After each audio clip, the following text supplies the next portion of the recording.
کوئٹہ میں جمعیت علماء اسلام کی کال پر مدارس کے خلاف کارروائیوں اور مبینہ ہراسانی کے خلاف آج شہر بھر میں شٹر ڈاؤن ہڑتال جاری ہے، جس کے باعث کاروباری مراکز اور بازار بند ہیں، جبکہ ٹریفک کی روانی بھی متاثر ہے۔ تاجر برادری کے صدر عبدالرحیم کاکڑ نے کہا کہ مدارس میں ہمارے بچے اسلامی تعلیم حاصل کرتے ہیں، ان اداروں کو بند کرنا یا سیل کرنا کسی صورت قابل قبول نہیں۔ انہوں نے یہ بھی کہا کہ اس لیے ہم نے اس ہڑتال کی مکمل حمایت کا اعلان کیا اور آج کوئٹہ سمیت صوبے بھر میں ہڑتال کامیابی سے جاری ہے۔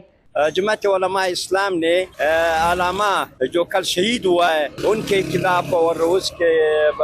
یہ جو حکومت مدرسے سیل کر رہے ہیں ان کے حوالے سے کل اس نے بولا کہ کل میرے ساتھ شٹر ڈاؤن ہڑتال کا کال ہم لوگ دے دیں گے، آپ لوگوں نے حمایت کرنا ہے۔ تو پھر مرکزی انجمن تاجران بلوچستان نے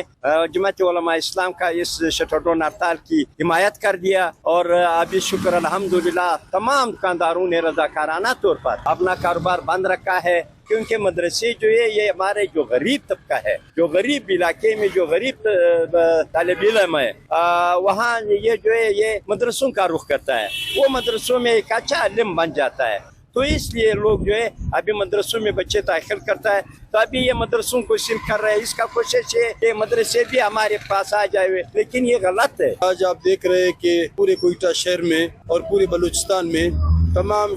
شہر بند ہے، اور ہم جو ہے نا جمعیت علماء اسلام کے ساتھیوں کے ساتھ، اور مدارس ایکٹ جو ہے اس میں پہلے سے جو آپ کو پتہ ہے وہاں پہ رجسٹرڈ ہوا ہے، لیکن اس کو بہانہ بنا کے مدرسوں کو سیل کرنا، یہ تو ہمیں سمجھ نہیں آتا کہ گورنمنٹ کیا کرنا چاہتا ہے۔ تو یہ آپ کس طرح لوگوں کو اور ماحول کو کس طرف لے جانا چاہ رہے ہو؟ دوسری طرف جو علامہ صاحب کو شہید کیا گیا 4 میں، اس واقعہ کی ہم پرزور مذمت کرتے ہیں۔ علامہ صاحب ہمارے بڑے اکابر تھے، اور حکومت پاکستان سے اور کے کے گورنمنٹ سے مطالبہ کرتے ہیں کہ فی الفور مولانا صاحب کو جنہوں نے شہید کیا ہے ان کو فی الفور گرفتار کر کے سزا دیا جائے۔ دوسری جانب آل پاکستان انجمن تاجران کے سیکریٹری جنرل امیر یاسین منگل کا کہنا تھا کہ مدارس کو بند کرنا انتہائی افسوسناک اقدام ہے۔ میر یاسین منگل نے بھی عالم دین کے قتل کی شدید مذمت کرتے ہوئے مطالبہ کیا کہ ملزمان کو فوری گرفتار کر کے قراروا کی سزا دی جائے